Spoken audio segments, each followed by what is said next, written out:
पास गया कि अबू बकर तू तो हमारा अमीर भी है, तू तो मालदार भी है और हमारी हुकूमत भी करता है। अब हजरत सिद्दीक़ अकबर ना अब बाहर से सिद्दीक़ अकबर ना उसको घर ले गए, उसको जो मलिक शाम का रहने वाला था उसने कहा कि सिद्दीक़ अकबर अमीर होंगे, दरवाजा तो भाई बहुत खूबसूरत था, लेकिन घर में गए अब सिद्दीक़ अकबर ना उस मुल्क शाम का जो मकरूज था जिसके ऊपर कर्जा था वो ना चले गए घर के अंदर। घर में गए कहते हैं कि हजरत सिद्दीक़ अकबर के पास ना 4 रुपए भी नहीं, कहा कि जिस पर मुझे बिठाया गया था ना नीचे जो चटाई बिछी थी ना तो वो भी फटी हुई चटाई थी कि उस पर बैठा नहीं जाता था। तो अब सिद्दीक़ अकबर ने कहा, अब वो जो मुल्क शाम का आया था उसने कहा कि हुजूर मैंने तो आपसे कर्जा लेने आया हूँ क्योंकि मेरे पास कर्जा चल गया है, मैं मकरूज हूँ। अब सिद्दीक़ अकबर कहने लगे यार मैंने तो 3 दिन से अनाज भी नहीं खाया, मैं तो एक खजूर से गुजारा करता रहा हूँ, मैं तो खजूरें खाता रहा हूँ, मैं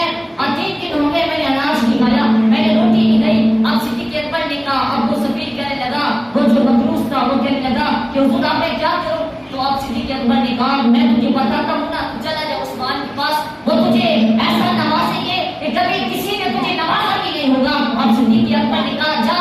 उसको तू बस इतना कहना कि मैं हुजूर का नौकर हूँ, हुजूर का गुलाम हूँ, फिर देखना तो सही तेरे ख्याल से भी वो तुझे ज्यादा नवाज देंगे। अब वो जो मकरूज था वो कहने लगा कि हुजूर मेरा कर्जा बहुत ज्यादा है, मुझे बहुत ज्यादा माल की जरूरत है, वो मुझे नहीं दे सकेगा। तो सिद्दीक़ अकबर कहने लगे ओए मकरूज जहाँ से तेरा कर्जा खत्म होता है ना वो उस्मान की सखावत वहां से शुरू होता है, तो जाना तो सही उस्मान के पास। अब जब उस्मान का दरवाजा खटकाया, जब दरवाजे पर दस्तक दी तो अंदर से ना शोर की आवाज लगी, कहा कि अब उस्मान जो थे ना अपने बेटे को अपनी औलाद को कहते हैं ओए तुम लोगों को हो क्या गया है कि तुम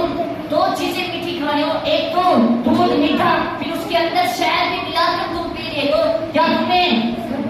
तुम बीमार हो, क्या तुम्हें कोई बीमारी है, क्या इस वजह से तुम मीठा खा रहे हो? तो हजरत उस्मान वो जो बाइक कर था ना मकरूज वो सोचने का मजबूर हो गए यार ये मुझे कर्जा क्या देगा, ये तो अपनी औलाद को मीठा भी नहीं खाने देगा। तो अब वो हजरत उस्मान भाई जब वो ना दस्तक हुई फिर हजरत उस्मान भाई है ना तो वो जो मांगने वाला था मकरूज था वो खड़ा था तो उसने ना सलाम किया अस्सलाम वालेकुम। अब उसको पता चल गया कि ये मुसलमान भी है, ये हुजूर का गुलाम भी है। अब हजरत उस्मान ने ना उसको अपने घर में लेकर गए। अब उससे पूछा नहीं कि तू क्यों आए, पहले उसको बिठाया, पहले उसको उसकी खिदमत की, पहले उसको ना वो कहते हैं वो मकरूज कहते हैं वो कर्जदार वो उनकी शान खाने वाला कहते हैं कि सबसे पहले ना मेरे पास जो चीज उस्मान लेकर आए ना वो सबसे पहले दूध और उसके अंदर शहद मिला हुआ था। जब मैंने वो पी लिया फिर कहा कि खजूरों का हलवा जो मीठा था। अब वो जो मकरूज था वो परेशान या जो औलाद को झिड़क रहा था कि तुम 2 चीजें मीठी खा रहे हो लेकिन मेरा खुश नसीबी तो देखो मैं 3 चीजें मीठी खा रहा हूँ। अब हजरत उस्मान गनी रज़ियल्लाहु ताला अन्हु जब उसको सारा कुछ खिला दिया ना, खिलाने के बाद अब हजरत उस्मान गनी ने फिर पूछा हाँ बताओ तो सही इस दरवाजे पर कैसे आना हुआ, जहाँ पर कोई खैर तो है? अब उसे कहा कि हुजूर मैं उनकी शाम का रहने वाला हूँ, मैं मुसलमान हूँ,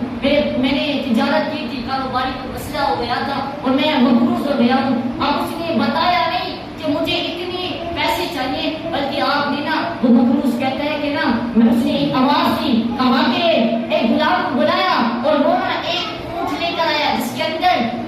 वो साजो सामान का भरा हुआ था हर किस्म के। तो हजरत उस्मान कहने लगे ऐ मकरूज हमने ना इस ऊँट पर तेरे कपड़े तेरे बच्चों के तेरी बीवी के और इस ऊँट के अंदर तेरे जो तुझे कर्जा है कहा कि हमने 6,000 दिनार जो है ना इस ऊँट पर लगे हुए हैं। कहा कि ऐ मकरूज अब वो उसका जो कर्जा था ना वो सिर्फ 3,000 दिनार था लेकिन उस्मान ने उसको ना 6,000 दिनार करके दिए। 3,000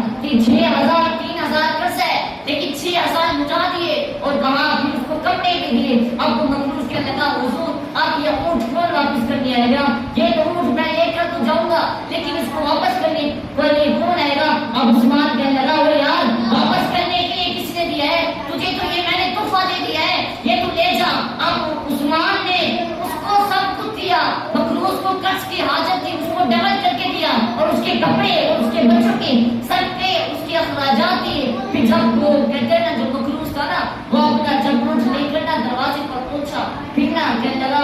उस्मान तेरा शुक्रिया, मैंने तो کیا سوچا تھا، لیکن عثمان کہنے لگا اے عثمان، اس مقروض کو لگا اے مقروض، اس کا شکریہ ادا کر جس نے تجھے یہاں پر بھیجا ہے، جس نے تجھے یہ دروازہ یہ راستہ دکھایا ہے، جہاں اس ابو بکر کا شکریہ کر جس نے تجھے بھیجا ہے۔ تو وہ کہنے لگا اس کو آپ کو کیسے پتا؟ اس نے کہا کہ تجھے کیا پتا، یہ تو راز ہے، بس تیرا کام ہو گیا تو چلا گیا، چلا جا۔ اب حضرت عثمانی غنی نے ایسی سخاوت کی کہ آج تک حضرت عثمان غنی رضی اللہ تعالی عنہ کا ایک ثواب جو ہے نا، حضرت عثمان غنی ایک آپ کے نام پر ہوا ہے، آج تک اس کا ثواب عثمان کے پاس ہے کہ آپ نے ایسی سخاوت کی اور ہر کسی کے کام ہے۔ اللہ تعالیٰ کی